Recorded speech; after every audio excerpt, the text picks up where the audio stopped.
दोस्तों, कहा जाता है कि जिंदगी में कामयाब होने के लिए फोकस बहुत जरूरी है। जिंदगी छोड़ दीजिए, अगर आप बिजनेस भी कर रहे हैं और बिजनेस में आप कंप्लीटली फोकस्ड हैं तो ही आप अपने गोल के प्रति पहुंच सकते हैं। लेकिन जहां ये फोकस हट जाता है, गोल को छोड़कर बाकी चीजें इंपॉर्टेंट हो जाती हैं। जब हम एक कंपनी बनाते हैं तब उसमें 2, 3, 4 लोग होते हैं, कम लोग होते हैं। लेकिन जैसे कंपनी आगे बढ़ती है, कंपनी में लोग बढ़ते हैं और जैसे लोग बढ़ते हैं वैसे बातें होना शुरू हो जाती हैं। वो कहते हैं ना, जितनी मुंह उतनी बातें। और इन बातों को लेकर बहुत कंपनियां बहुत तकलीफ में आ जाती है। देखिए, बातें करने में कोई प्रॉब्लम नहीं है, लेकिन जब वो बातें आपके कंपनी के ग्रोथ को हैम्पर करती हैं, तब वो एक चिंता का विषय हो जाता है।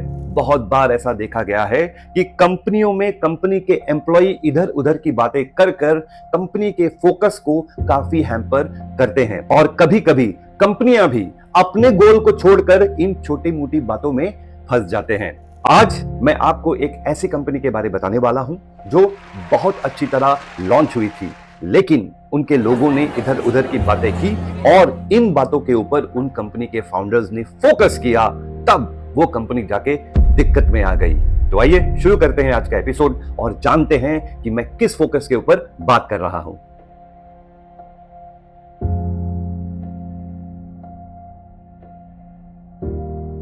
तो दोस्तों, एक बार फिर आप लोगों का स्वागत है मेरे इस YouTube चैनल पर जिसका नाम है बिजनेस स्ट्रैटेजीज बाय विजय सोखी। कभी कभी मुझे ऐसा लगता है कि मुझे ये नहीं कहना चाहिए कि ये मेरा चैनल है, ये आपका चैनल है और मुझे इसे ऐसे एड्रेस करना चाहिए कि दोस्तों, मैं आप लोगों का फिर स्वागत करता हूं आपके इस YouTube चैनल में जिसका नाम है बिजनेस स्ट्रैटेजीज बाय विजय सोखी। फोकस के ऊपर बात करने से पहले मैं आपको बाइबल की एक छोटी स्टोरी बताना चाहूंगा और यह स्टोरी इतनी इंपॉर्टेंट है कि जब आप इसे समझ जाओगे तब आपको यह भी समझ में आएगा कि जब हम बातें करते हैं ना, ज्यादातर इधर उधर वाली बातें, तो हम फोकस किस तरह लूज करते हैं और हम जो बिजनेस को बनाना चाहते हैं वो बनाने से पहले ही किस तरह बिखर जाता है। तो एक बार इंसानों ने यह कहा कि वो ऊपर वाले से मिलना चाहते हैं। तो ऊपर वाले ने कहा कि जरूर मिलिए, लेकिन उसके लिए आपको एक टावर बनाना पड़ेगा और उस टावर का नाम था टावर ऑफ बेबल। याद रखिए, जब इंसान इस धरती में आए थे तब वो बोलना नहीं सकते थे, वो सिर्फ इशारों में बात करते थे और इशारों से बात कर कर उन्होंने वो टावर बनाना शुरू किया और वो टावर बनते बनते इतना लंबा हो गया कि जब ऊपर से भगवान ने देखा तो उसे ये लगा कि ये टावर तो मेरे तक पहुंच रहा है। और याद रखिए लेडीज एंड जेंटलमैन, इस दुनिया में सबसे बड़े स्ट्रेटेजिस्ट अगर कोई है तो वो है ऊपर वाले।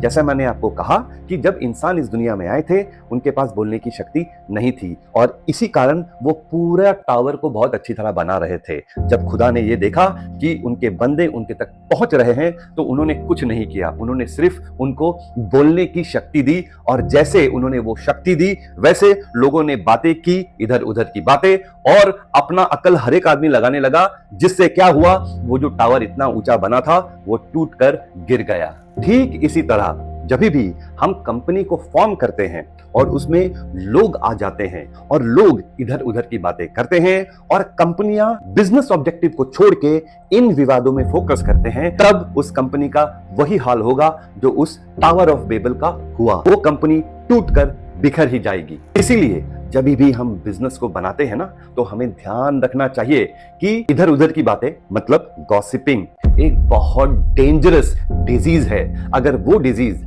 आपके ऑर्गेनाइजेशन में है तो आप अपने ऑर्गेनाइजेशन को कभी भी आगे नहीं बढ़ा सकते। छोटी कंपनियों का बात तो आप भूल जाइए, मैं तो बहुत ऐसी कंपनियों को भी जानता हूं जो बहुत बड़े लेवल पर हैं और उनके बिजनेस डिस्कशन में बिजनेस को छोड़ के इधर उधर की सारी बातें होती हैं।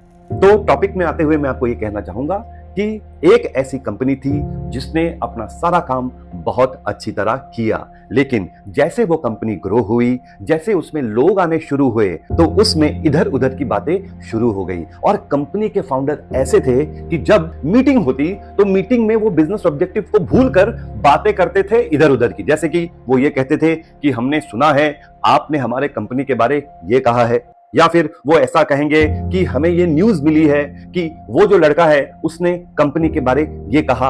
और ऐसा डिस्कशन जब किसी भी कंपनी में होता है, स्पेशली वो जब स्टार्टअप होती है, तो वो कंपनी कैसे खड़ी होगी आप ही समझ सकते हैं। जब हम बिजनेस बनाते हैं तो हमारा फोकस जो होता है वो सिर्फ और सिर्फ हमारे गोल पर होना चाहिए, ना कि इन सब चीजों पर। तो आखिर मुद्दा क्या है? मुद्दा ये है कि आपके ऑर्गेनाइजेशन को अगर सक्सेसफुल होना है तो आपको गॉसिपिंग को रोकना पड़ेगा। देखिए, ये प्रैक्टिकली पॉसिबल नहीं है।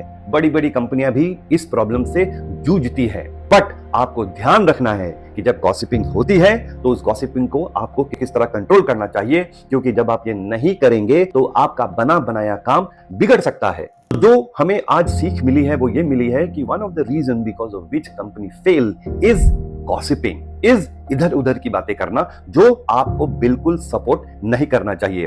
तो इसका सॉल्यूशन क्या है? देखिए, इसका सबसे पहला सॉल्यूशन यह है कि आपको जब भी ये भनक लगती है कि आपके लोगों ने फोकस गोल से छोड़कर इधर उधर की बातों पर रखी हैं, तो आपको उनको वहीं पर कंट्रोल करना चाहिए। और इसको कंट्रोल करने का सबसे अच्छा तरीका है कि आप उनसे एक 1-to-1 मीटिंग रखिए। दूसरी चीज, जब ये कंट्रोल नहीं हो रहा है और आपको उसका रूट कॉज पता चल गया है और वो एक इंसान है, तो आप उस इंसान को वार्निंग दीजिए, उसको आप करेक्ट करने की कोशिश कीजिए। अगर इसके बाद भी वो नहीं होता है तो ये अच्छा होगा कि आप उस इंसान को कंपनी को छोड़कर दूसरे कंपनी को ज्वाइन करने की सलाह दीजिए।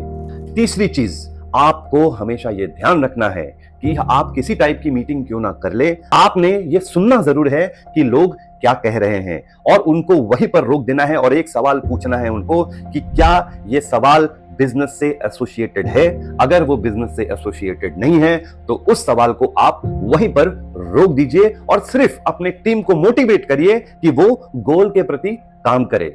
एपिसोड को खत्म करते हुए मैं आपको एक छोटा सा किस्सा सुनाना चाहूंगा।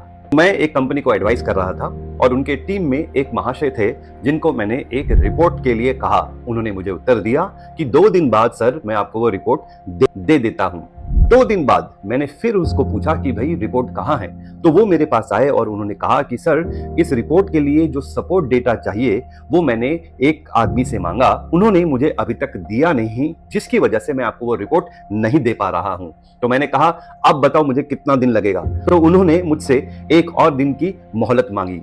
ठीक 1 दिन बाद मैंने फिर उनको पूछा भाई रिपोर्ट कहाँ है, तब उन्होंने एक तीसरे इंसान का नाम लिया और मुझे कहा कि सर मैंने जिस आदमी से रिपोर्ट मांगी थी उसने मुझे कहा कि वो रिपोर्ट वो किसी और आदमी से मांग रहा है और क्योंकि उसे वो रिपोर्ट नहीं मिली इसीलिए वो रिपोर्ट में आप तक दे नहीं पाया। और क्या होता है ना दोस्तों, समझदार को इशारा ही काफी है। मैं समझ गया कि उसका रूट कॉज क्या है। वो रूट कॉज ये था कि एक इंसान अपनी रिस्पॉन्सिबिलिटी दूसरे इंसान को दे रहा है, दूसरा इंसान तीसरे इंसान को दे रहा है और इन तीनों में से कोई भी रिस्पॉन्सिबिलिटी नहीं ले रहा, वो सिर्फ एक दूसरे के ऊपर डाल रहे हैं। मैं इसे बहुत अच्छी तरह समझ गया और मैंने तीनों को सामने बैठाया और तीनों को कहा कि ये चीज दोबारा रिपीट नहीं होनी चाहिए। अगर मैंने तुमसे रिपोर्ट मांगा है तो तुम्हें वो रिपोर्ट मुझे कैसे भी लाके टाइम के अंदर देना है। उसके लिए आप किससे क्या करते हो that is not my concern, I require my report. Believe me, उस दिन के बाद वो इंसान बिल्कुल सीधा हो गया। और यही मैं आप लोगों को कहूंगा कि जब आप बिजनेस को स्टार्ट करते हैं या आप बिजनेस को स्केल अप करते हैं, इस टाइप के इश्यूज आते ही रहते हैं, लेकिन ये आपका फर्ज है एज अ फाउंडर कि आप अपने लोगों को दिशा दें और जरूरत पड़ने पर उन्हें सीधा करने के लिए थोड़ा डांटना भी जरूरी है। तो इन चंद बातों के साथ मैं आज के एपिसोड को यहां पर विराम दूंगा। अगले एपिसोड में फिर आपके साथ मुलाकात होगी। तब तक के लिए आपका ये दोस्त आपसे अलविदा लेता है।